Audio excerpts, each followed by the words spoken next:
How you doing, everybody? It is a gorgeous Tuesday morning here, and I decided to see if I could get the Cub to go.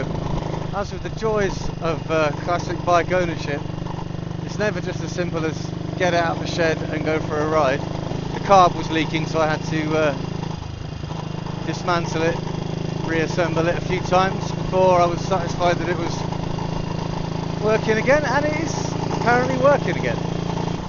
So what's on the cards for today? Well, when this bike was first made, it was made for the French Army, and it would have been used and abused by young army conscripts, and it would have been thrashed around and ridden in some fairly rugged terrain, I would have thought. So I wanted to see if this sturdy little Cub could handle a bit of gentle green laning. So, can the Cub go off-road?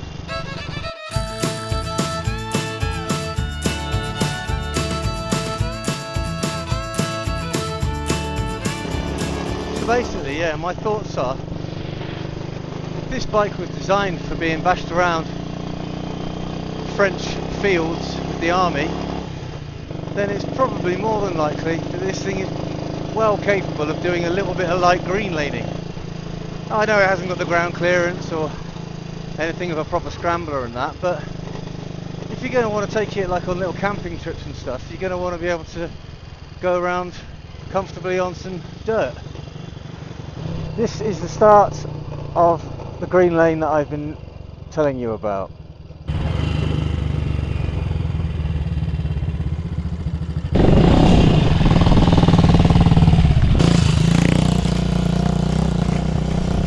Okay then, let's find out if the little Cub can go off-road. So far so good. Yeah, this is a lovely lane for any motorcyclists out there who fancy coming and giving it a go. It's not too challenging, it's not dangerous, it's not too busy, and it's very pretty as we poodle through the countryside. Now obviously I don't want to damage this lovely old bike, so as I said, I am going to take this very slowly. As whilst it's not exactly a concourse condition vehicle, I don't want to make it any rougher than it is, but it's doing alright. Go on, little Cub!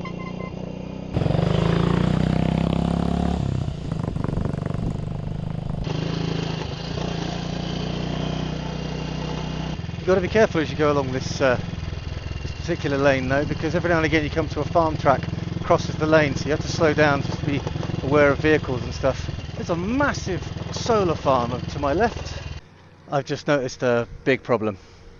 I just stopped and I looked down and my left foot's covered in oil, and the oil reservoir cap has rattled itself loose and gone somewhere, but I have no idea where.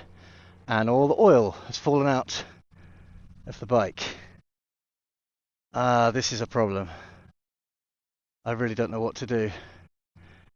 Do I ride it like that? Because there's no oil in it and I've got no spare oil with me.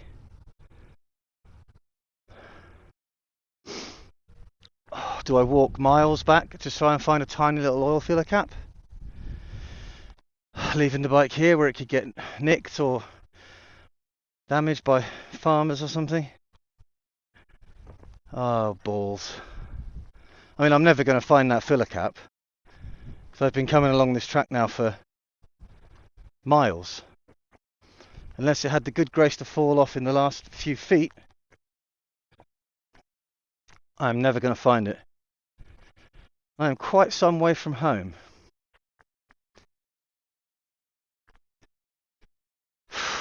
What do I do? It's not like you can call the RAC when you're off-road. I've got no options. All I can do is ride it. I've got to go back to the road and then try and get home. Yeah.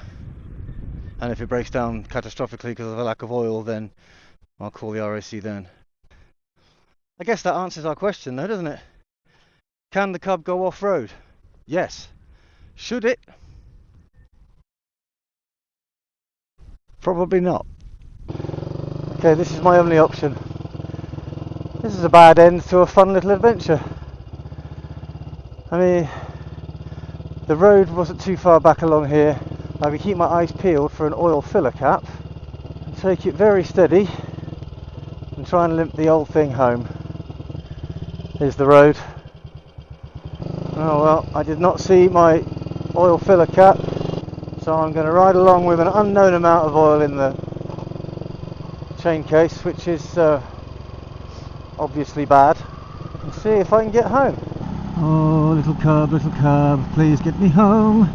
I think it's fair to say that this cub is destined to remain firmly on tarmac. Also, I need to remember to check how tight all the nuts and bolts are before each ride. I think that's probably just good practice with a classic bike, and seeing as this is my first classic bike, this is a thing I had yet to consider, but now I know. Lesson learned.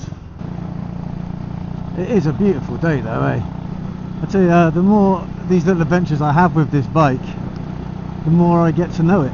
This morning before I left, I had the carb open at least 3 times just to try and figure out what was going on with that.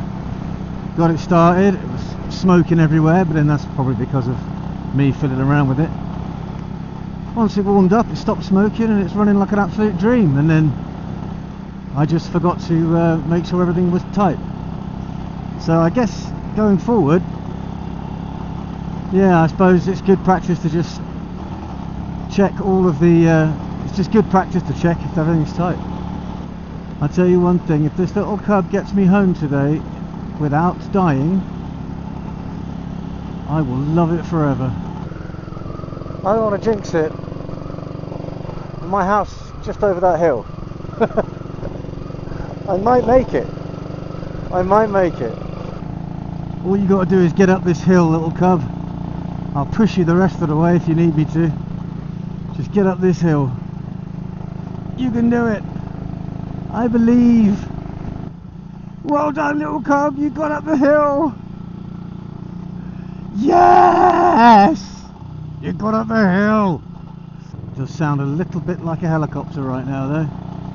And it always sort of does. He's gonna do it.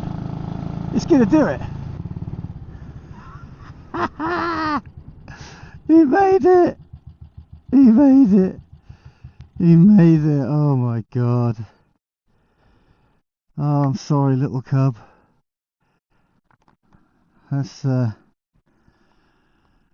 wow. Wow.